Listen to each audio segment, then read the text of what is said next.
자, 이제 기도 제목은 이제 어떻게 써야 되는지 아시겠죠? 예.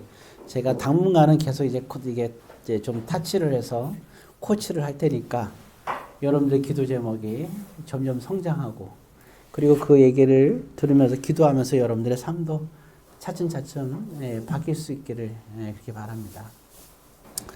예. 자, 오늘 그 하나님 말씀을 좀 보도록 하겠습니다. 하나님 말씀은 잠언서 17장입니다.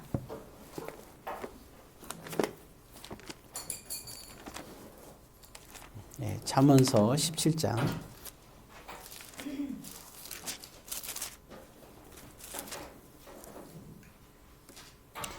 예, 두 부분을 볼 텐데 한 부분만 일단 보겠습니다. 네, 24절부터 26절입니다. 잠언서 17장 24절부터 26절.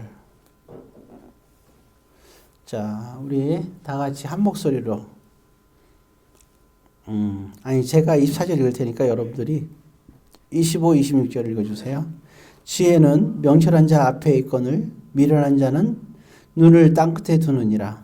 미련한 아들은 그 아비의 그 시비에 되고 그 어미의 고통이 되느니라. 의인을 벌하는 것과 귀인을 정직하다고 때리는 것을 선하지 못하니라. 아멘. 기도하겠습니다. 사랑의 아버지 하나님, 오늘 이 시간에도 성령 하나님께서 함께하여 주옵소서. 예수님의 이름으로 기도드립니다. 아멘. 예.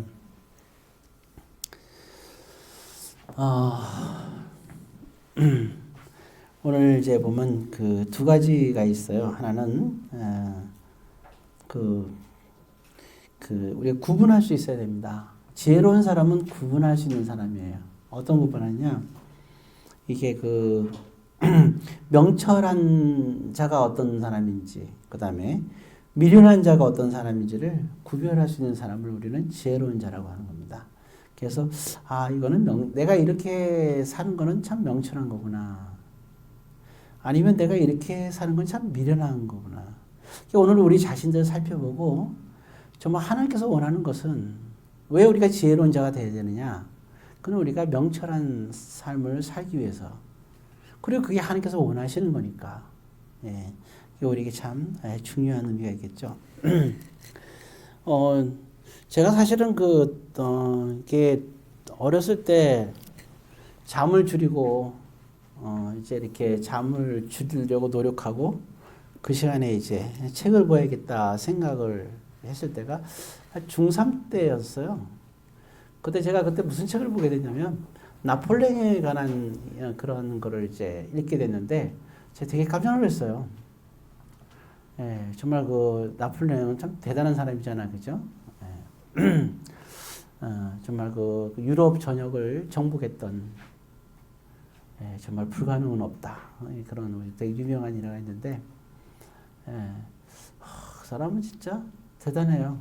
그 사람은 잠을 안 잤어요. 잠깐 조는 게, 그러니까 이게 그때 잠을 자는데 잠깐 자는 거예요. 피곤하니까 이게 막 말을 타고 가다도 자고 뭐 하다가도 잠깐 졸고 그때 잠깐 조는 거예요. 제가 볼 때 아마 그렇게 좋은 게 아마 내가 볼 때는 의도로 자는 게 아니라 잠깐 자는 걸 모으면 한 2시간에서 3시간 정도 되지 않을까 제 생각에. 예, 제 경험으로 비유로 보면 아마 그렇지 않을까 싶어요. 하여튼 3시간 정도 되지 않았을까 싶습니다. 예, 정말 그만큼 잠을 아끼면서 그는 정말 책도 많이 보고 굉장히 노력을 많이 하면서 사는 사람이죠. 역시 그 유럽을 정복했는 데는 그냥 되는 게 없죠. 예, 그 사람 지혜가 없었다면 참 불가능하지 않을까. 이런 걸 보면서 우리가 우리 자신들을 그렇게까지 못하더라도 우리 자신이 얼마나 정말 우리가 하루를 사는 데 있어서 정말 열심히 살아야 되는지를 적어도 우리는 그 정도는 아니래도 내가 해야 될 건 하고 내 미래를 위해서 내가 할 수 있는 것들을 하면서 사는 거, 오늘 하루를. 예, 그렇잖아요. 우리가 요즘 시대에 오늘 하루를 내가 노력하면서 살지 않으면 내 미래가 정말 그때가 그건 되게 당혹스럽잖아요. 예, 그래서 가장 중요한 것은 결국 시간과의 싸움인데 시간을 지배하기 위해서라도 우리는 우리가 할 바를 하면서 사는 사람이 돼야 되겠다. 그래서 우리가 그 솔로몬이 말할 때 개미에게 배우라 그런 말을 하잖아요. 개미들은 잠을 안 자는 게 아니라 항상 일하는 게 아니라 적어도 겨울 양식이 준비될 때까지 일해요. 그러니까 겨울의 미래를 위해서 준비하는 존재가 개미입니다. 준비 다 끝나면 걔들 놀아요. 예, 일개미들도 잘 놀아요. 그러니까 일 열심히 하는 개미가 잘 노는 개미야. 예, 겨울에 잘 노는 개미는 일 열심히 하는 개미예요. 예, 우리 그렇잖아요. 예, 꿀맛이겠죠. 자, 그래서 일단 그런 부분을 좀 생각을 해보겠고요. 예, 거기에서 뭔가 이제 시되는 거죠. 아무것도 하지 않는 사람들은 참 어리석겠죠. 제일 미련하게 보였던 건 그런 것 같아요. 늘 항상 보면 눈은 떠있는데 침대에서 뒹굴뒹굴 하는 사람들. 예, 참 그러면 이거는 아무 답이 없죠, 답이. 예. 자, 어쨌든 자, 그래서 일단 시간 속에서 노력하며 사는 사람들, 그 전제 조건 하에서 일단 우리가 사는 걸 전제 조건 했을 때 우리가 서로 얘기를 좀 말씀을 보도록 하겠습니다. 자, 그러면 일단 말씀드렸죠. 지혜로운 자가 어떤 사람이라고요? 미련한 삶인지 명철한 삶인지 구별하는 거라 그랬죠. 아까 내가 왜 시간을 얘기했냐면 시간은 내가 준비할 시간들을 쓰지 못하는 사람들은 가장 1순위에 미련한 거예요. 이 말씀을 드리고 싶은 거고요. 자, 그러면 일단 이렇게 미련둥이들이 있는데 미련한 자는 어떤 사람이냐? 거기 25절에 보면 나왔죠. 자, 일단은 두 가지를 줘요. 부모에게 뭘 준다고 나왔습니까? 하나는 근심을 준다 그랬죠. 또 하나는 고통을 준다 그랬죠. 그렇죠? 네. 근심이 되는 자, 고통이 되는 자. 그러니까 부모에게 근심과 고통이 된다는 말은 다시 말해서 이거는 하나님의 근심과 고통이 되는 거죠. 하나님의 근심거리, 하나님께 고통 주는 고통거리 이렇게 되겠죠. 자, 그러면 이게 이런 경우가 어디 있나 생각해 봤을 때 우리 야곱 같은 경우 보면 아들이 몇 명이야? 4명이죠. 아들이 아니라 지금 아내가 4명이잖아. 그죠? 아들이 12, 딸이 하나예요. 자, 근데 그 중에서 가장 축복받는 장자가 태어나게 되는데 그게 레아에게서 태어나게 됩니다. 자, 그 아들 이름이 뭐예요? 3글자. 야곱의 첫 번째 아들. 장자. 맞아요. 르우벤. 르우벤입니다. 자, 르우벤은 참 뭐랄까 이게 그 부모에게 되게 이거 근심이 아니에요. 르우벤은 고통을 가져다 줬어요. 그래서 장자권을 박탈당하게 되는 거예요. 자, 르우벤이 누구랑 이렇게 동침을 하게 된 거예요? 아버지의 아내랑, 아버지 아내. 이름 누군지 기억납니까? 예? 맞아요. 크게 자신있게. 비라예요, 비라. 예. 비라가 누군지 알겠죠? 누구의 몸종이에요? 네? 레아. 라헬이죠, 라헬. 예, 라헬입니다. 그죠? 라헬이 더 어리니까. 라헬의 몸종, 비라. 하고 이제 이렇게 둘이서 이렇게 눈이 맞았는데, 자, 성경에는 이렇게 근친 간에 아버지의 하체를 범하는 거라 그래요. 그렇게 되면. 그죠?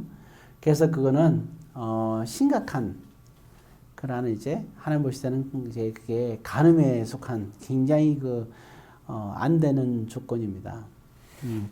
근데 그런 것이, 그러니까 비라하고 이렇게 됐을 때 이건 정말 근심거리가 아니라 야곱에게는 뭐가 되는 거예요?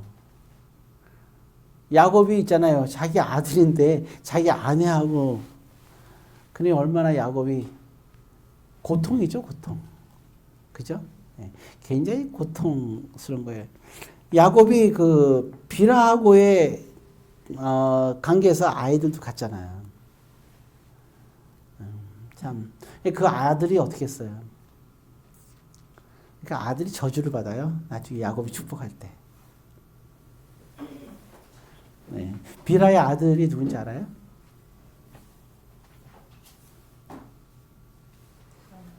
예, 맞아요. 단. 야곱이 나중에 12명 아들 축복할 때 단은 저주를 해버려요. 예, 참. 그게, 근데 이 당시 야곱은, 신앙이 있는 자로서 그게 자식을 저주하고 싶은 사람이 누가 있겠어요. 그거는 본인이 이렇게 하는 게 아니라 하나님의 그런 감동 속에서 하는 거거든, 그 순간에는. 예, 참 이게 좀, 그래서 그만큼 자식을 저주하는 게 참 슬프잖아, 그죠? 예. 근데 참 르우벤과 비라. 르우벤은, 정말 고통을 가져다 준 사람이죠. 이런 사람이 어떤 사람이냐? 미련한 자라는 거예요. 예. 고통을 줘서는 안 돼요. 근심까지 줘서 안 되는데 고통까지 준단 말이에요. 그러니까 여기서 나오잖아요. 미련한 자는 어떤 사람이냐? 예, 근심이 되는 자, 또 고통이 되는 자 두 가지, 근심과 고통 두 가지 얘기인데 이 르우벤은 고통을 주는 사람이었어요. 자, 그런데 또 한 가지 보게 되면 그 이삭의 그 아들이 둘 있잖아요. 예, 근데 장자가 누구예요? 장자가 둘이에요. 예, 에서죠. 자, 에서 같은 경우는 지금 무슨 잘못을 저지르냐? 그 에서가 그 성경에 보면은 근심을 되었더라 이렇게 나와 있어요. 그 부모가 어떤 일을 했어요? 이방 여인과 결혼하게 되죠. 에서가 이방 여인과 결혼해요. 그 나중에 이방 여인과 결혼했다가 나중에 다시 이제 이스라엘 여인과 결혼을 해요. 근데 그때 거기 성경 보면 뭐라 나오냐면은 부모가 혹시 자기를 이렇게 좋게 받아들일까 하고 이제 이렇게 결혼한다는 내용이 나오거든요. 이 당시는 정말 진짜 에서는 대책이 없어요. 아무 생각이 없어. 팥죽 그냥 주면 단순하게 먹어요. 잔작은 달라고 그냥 줘. 진짜 생각이 단순한 거예요. 이게 사람이 심각하게 생각할 거는 이렇게 있잖아요. 왜? 이게 사람이 살면서 제일 어려운 게 그거예요. 심각한 거와 단순하게 살아야 될 걸 구분할 수 있어야 돼요. 근데 이게 보면 그래요. 심각한 거를 심각하게 생각 안 하고 단순한 걸 심각하게 생각하고 심각한 거를 단순하게 생각하는 거. 이게 이제 에서의 모습이죠. 굉장히 위험한 생각이죠. 또 어떤 사람이 있냐면 그런 게 있어요. 이 사람 모두가 다 심각해. 단순하게 생각해야 될 것도 심각하게 생각하고 심각하게 생각할 것도 심각하게 생각해. 이것도 미련한 사람이에요. 단순한 거는 단순한 대로 그냥 잃어버려야 되는 거고, 또 신중하게 생각할 건 신중하게 생각하고. 예, 어쨌든. 근데 에서는 심각하게 생각해야 될 부분이 장자권이었잖아요. 예, 그거를 단순하게 생각했던 그런 사람이죠. 그런데 결혼이 얼마나 중요해요. 그리고 더군다나 이방 여인과 결혼을 하는 건 굉장히 위험하잖아요. 그런데 에서는 아주 단순하게, 이 심각한 거라도 단순하게 그냥 결혼해버려요. 자, 참, 이런 그 에서의 모습. 그러니까, 이런 거는 뭐냐. 그럼 부모에게 이건 고통이에요? 근심이에요? 뭘 준 거예요? 그렇죠. 근심을 준 거예요. 그러니까 여기서 이런 사람이 어떤 사람이다? 미련한 자다. 하나님이 왜 야곱에게 장자권을 줬느냐? 미련한 자니까 안 준 거예요. 장자권을 가진 자는 미련한 자가 돼서는 안 되는 겁니다. 이건 오늘날 우리에게도 되게 교훈이 되는 거예요. 그죠? 안 그래요? 성령님이 늘 우리를 통해서 역사에서 이제 주인공으로 이끌어 나가기를 원하시잖아요. 근데 미련한 자에게 줄 수는 없는 거거든요. 그러니까 우리는 감사한 게 뭐냐면 우리는 미련한 자의 자리에서 우리는 명철한 자로 바뀔 수가 있다는 거예요. 이 자문서만 하더라도 오늘 우리에게 주는 굉장히 교훈이 좋잖아요. 보면서 우리는 이제 이렇게 이해할 수가 있는 거죠. 자, 그리고 또 우리가 생각할 때 가룟 유다를 기억할 때 그죠. 가룟 유다가 예수님의 제자 중에 굉장히 큰 제자였잖아요. 나중에 어떻게 예수님을 팔잖아요. 자, 이럴 때 예수님의 마음이 어떻게 했어요? 예수의 마음이 이제 그 예수님과 스승과 제자 사이니까 그죠? 목자와 양의 관계 있잖아요. 자, 근데 가룟 유다가 이렇게 예수님을 팔았단 말이에요. 그럼 예수님한테 마음이 뭘 준 거예요, 이거는? 예, 이거는 굉장히 고통을 준 거죠.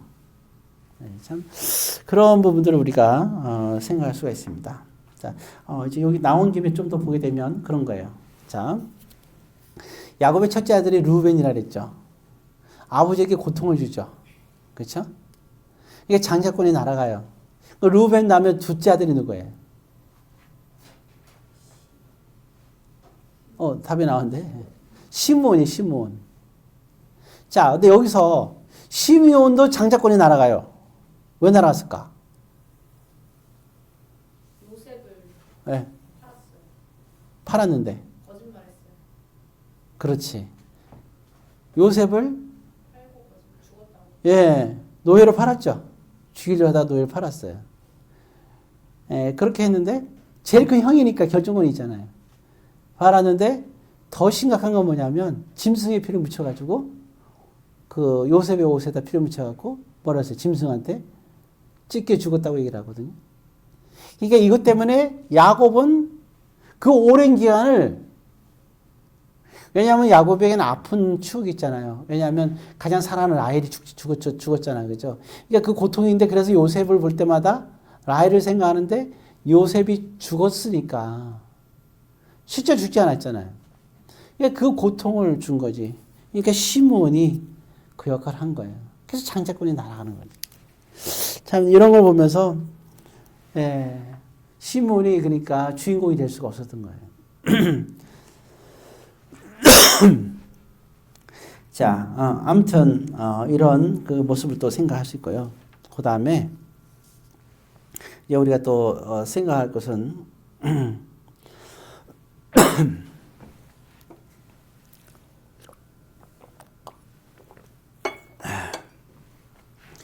그 명철한 자를 얘기해 볼까요?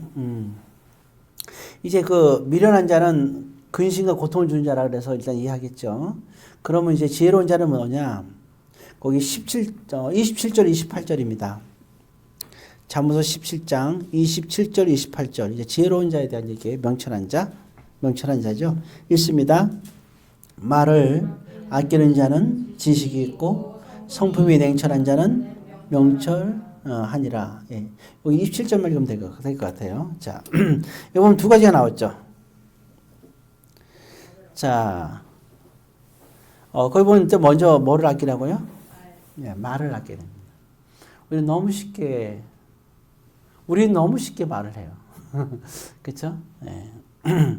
예, 이게 말을 할 때 참 조심해야 되는데요. 예. 보게 되면 말을 되게 중요한 거예요. 말을 아끼는 사람. 말을 빨리 하고 말을 잘하는 사람이 지혜로운 게 아니라 말을 아끼는 사람이 중요하다. 이렇게 됩니다.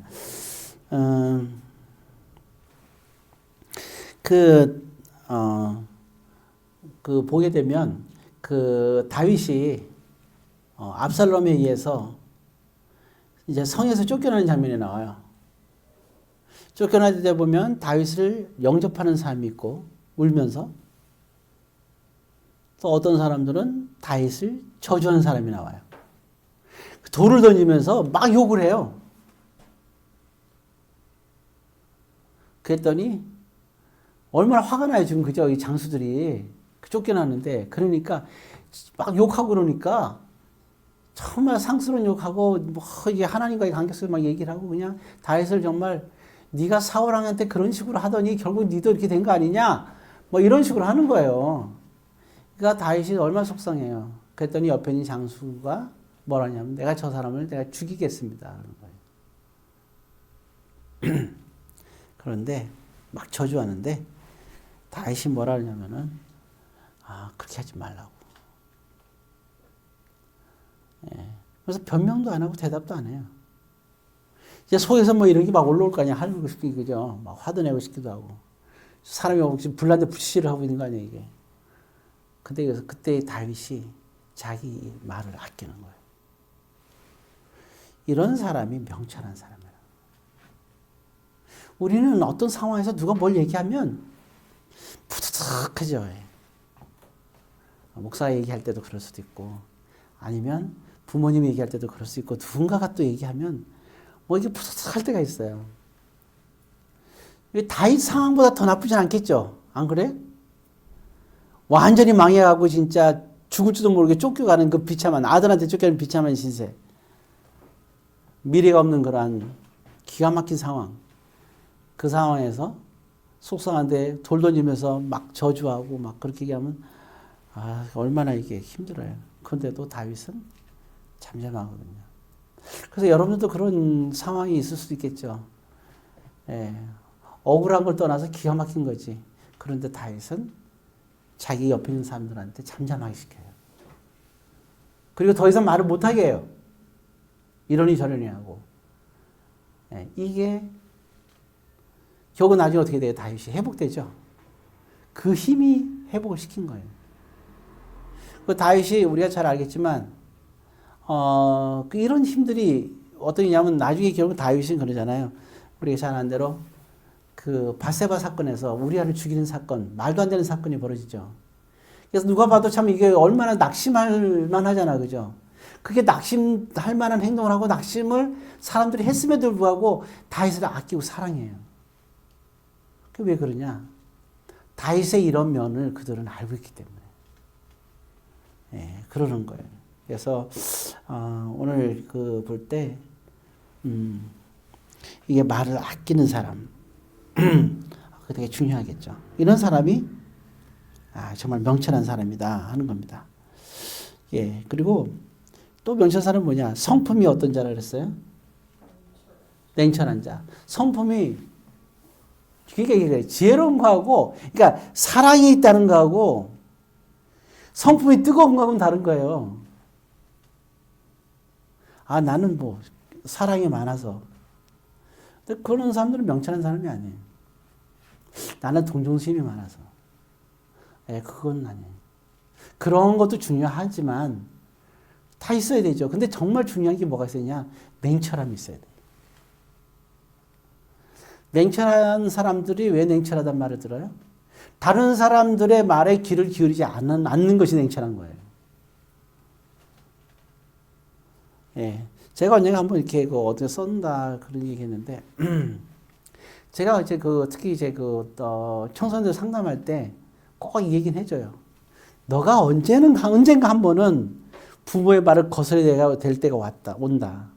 그때 네가 부모의 말을 거스르지 못하면 너는 성공할 수 없다는 얘기를 해요. 왜냐하면 네가 만약 꿈을 가졌을 때 부모들은 인생을 살았기 때문에 50%의 성공과 50%의 실패가 있다면 너를 그 길로 가게끔 못할 거라고 이 얘기죠. 그래서 부모는 안전한 길로 가라고 한다. 근데 너는 젊었고 꿈이 있지 않냐. 그럼 너는 그게 10%라도 너는 하고 싶은 걸 하고 싶을 거 아니냐. 너의 꿈이. 안 그래요? 실패라도 네가 실패를 하면서도 그 길을 너는 가기를 원할 거 아니냐. 꿈이 있으니까. 근데 그거는 부모들은 절대로 찬성할 수가 없다. 부모는 살아봤으니까. 그러나 네가 꿈을 정말 가고 싶으면 그때는 50%가 아닌 70, 80% 이상 됐을 때 오케이 하는 그 부모의 뜻을 거스려야지만 네 꿈을 향해서 갈 수 있다. 제가 그 얘기를 어떻게는 해요. 또 그렇게 생각을 하고요. 부모들도 그런 부분들은 갖고 있어야 되는 거죠. 그래서 때로는 이제 부모들한테도 내비둬라 하는 이유가 그거예요. 실패가 결국 나쁜 게 아니에요. 물론 이제 가지 말아서 안 가면 좋은데 고집 부리고 갈 때는 내비둘 필요도 있어요. 왜? 가서 실패를 해보면 거기서 또 실패한 데서 얻는 게 있어요. 그렇게 실패해서, 그러니까 젊었을 때는 실패해서 얻는 게 더 많아요. 고통스러울 줄 모르지만. 그래서 실패를 안 해본 사람들은 힘든 거예요. 어떤 사업을 하더라도 정말 힘들어 보지 않은 사람들은 나중에 위험해요. 근데 아주 죽어라고 힘들어 본 사람들이 나중에 성공하는 거예요.